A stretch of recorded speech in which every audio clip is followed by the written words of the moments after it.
Hi, in this tutorial I'm going to show you how you can use the size style block to control the size of a element. So in size we have width and height, and I'm going to explain these two first. So in width we have the default value, and then there are other 4 units which we can use to control the width. Okay. The relative, it allows you to specify width in percentage. For example, 100% is going to be full, while you can set it to 50%, which is half. Okay. And relative unit or percentage based units are actually mobile responsive as well. So if I set it to 50%, it is going to stay 50% on mobile as well, because these are dynamic units. Okay. Then the next is fixed, and these are pixel and fixed unit. For example, if I make it 500 pixel, it is going to stay 500 pixel. It is not any kind of a responsive unit. It will stay as 500 pixel even if the device doesn't has enough width to accommodate the required space. As you can see, the content is overflowing. So I would say stay away from fixed unless you are very sure and confident in what you are doing. Third is width. Okay, so what width does is it will try to calculate how much width your content requires, and then it will try to change its size based on the required content size. Okay, for example, right now it is almost 100%, but let's suppose if we didn't had this much content and we only had this much content. Now as you can see, this text, this blue border which indicates our size, it has become around almost half, because our content doesn't need enough space like the full 100%, so it has shrank down to this half size. However, if we had the content, it would go up to 100%. Okay, so that's it. This is what the fit does. And then there is this full is simply just like 100% relative unit. Okay, making like you can either set it to full, or you can also just do this. Both of these are same actually. Okay, now let's go through height. In height we have relative, fixed, fit, full, view. These are like all these unit work same as width. In relative you can specify height in percentage, but remember, percentage are dynamic units, and in height if I give something in percentage, for example like 50%, it is not going to have any impact, because let me show you. If I add a background, it doesn't matter if I have a 50 or 100, it is not going to affect anything. However, if I had a parent which had a height of some kind, for example, let's suppose it had a 500 pixel fixed height. Okay, now if I go to text, as you can see, now this 50% or 60% height is going to control height, because now in its parent it has a value which it can derive from. For example, if this parent has a height of 500 pixel, and now if I set the height to 50% for the text element, it is simply going to check, does my parent has any kind of height, and yeah, it has 500 pixel. So I'm going to make myself 250 pixel, and this is how it is going to work out. Okay, so I'm gonna remove it. So in context of height, relative is not gonna be as much useful as much it could be for width. Then the second is fix, and as I said, in width, if you are sure what you are doing, only then use it, because let's suppose you made some kind of value like 200 pixel and it may look good in desktop, but then in mobile this is what is going to happen, because we have fixed the height of it to 200 pixels, and now the content is overflowing.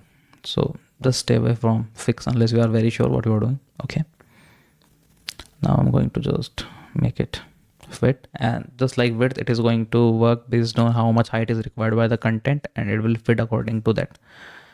And then we have this full, which is again 100%, and then we have the default, and then we have this view. So what is view actually? So in simple terms, I would say view is just like the device height. So whatever screen you are viewing this video on, or wherever anyone is going to view your article, he is going to read it on a screen.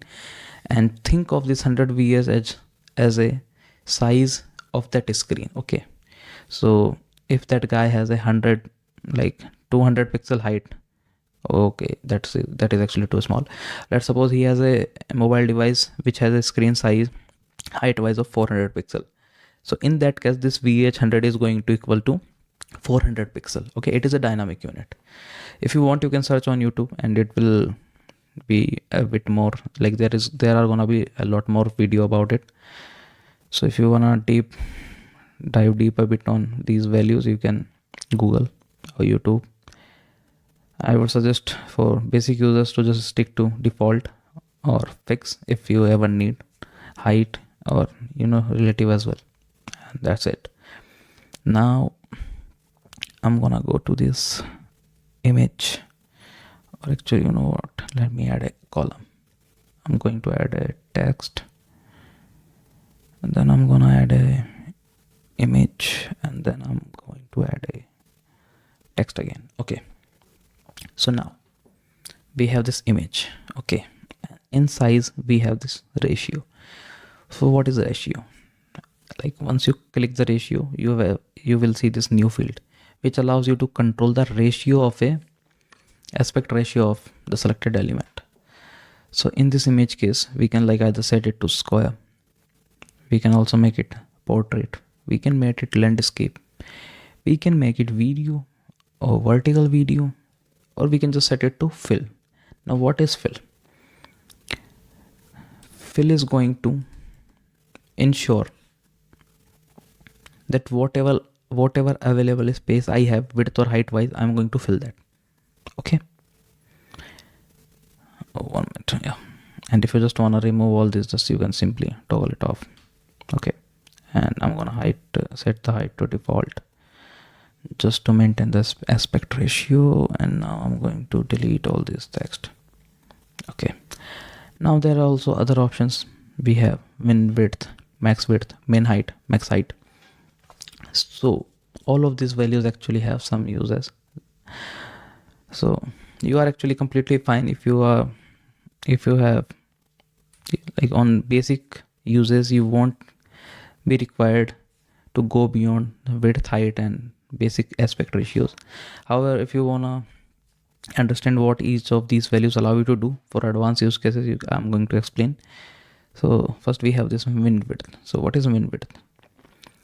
Like min width has these two options. You can either make a fixed value or relative. I'm going with a fix. So as name specifies, min width equals minimum width. So what we can do here is, like, I can say no matter what, always give a minimum width of 400 pixel. Okay, and now I'm going to set the width here to 100%. Okay, or let me say I can set it to 50%. Okay, but what is going to happen if I set it to 10%? Nothing. Why? Because we have told it to stay at a minimum width of 400 pixel. Okay, so if in any case you want to specify a minimum width for a content, you can do so using min width. Okay, then there is this max width. So what is max width? So it, as just the name applies, by the way, you can also use the relative if you want. So what you can do is simply, I'm going to have, right now it is 0. I can what I can do is, like, I can set it to 80%. So what is going to happen is, like, if now I try to control the width from here, okay, for example, like 200 pixel. Okay, let me make it 200 pixel. Okay, it is going to work. It will work. However, if I now try to make it like whatever I write here, as long it is staying within this max width value, it will accommodate the change. But as soon as it hits this max width limit, that's it. It is not going to go beyond that. Okay, I'm gonna go to the default again, and I will remove the max width. Then we have this minimum height. Minimum height has this view option as well, fixed and relative, and as name implies, it is an option to allow you to control minimum height of element. So what we can do is we can use it to specify something like I want 250 pixel of a minimum height for this element. Okay, Or you can also do something like, I suppose I have this image, and if you want, you can do something like, I want a minimum height fix, or view of a 100 pixel, and in ratio I can set it to fill. Okay, if you want to make the image bigger, you can do so as well, and this will just keep increasing the size. So actually there are many advanced use cases where you may require more control over sizing of element, and in such times you can use it. And then we have this max height as well, and same as max width. It allows you to set a maximum maximum height limit. So you can just simply go in relative or fixed, whatever unit you want to use. I'm gonna go with pixel, and I can set something like maybe 200 pixel. So what is going to happen is, like, suppose, like, if I now, as you can see, the background color is not going beyond that, and the content has actually overflown. So that's it. You can use max height to control the maximum allowed height for element. Okay, so just I'm going to remove it, and that's it. I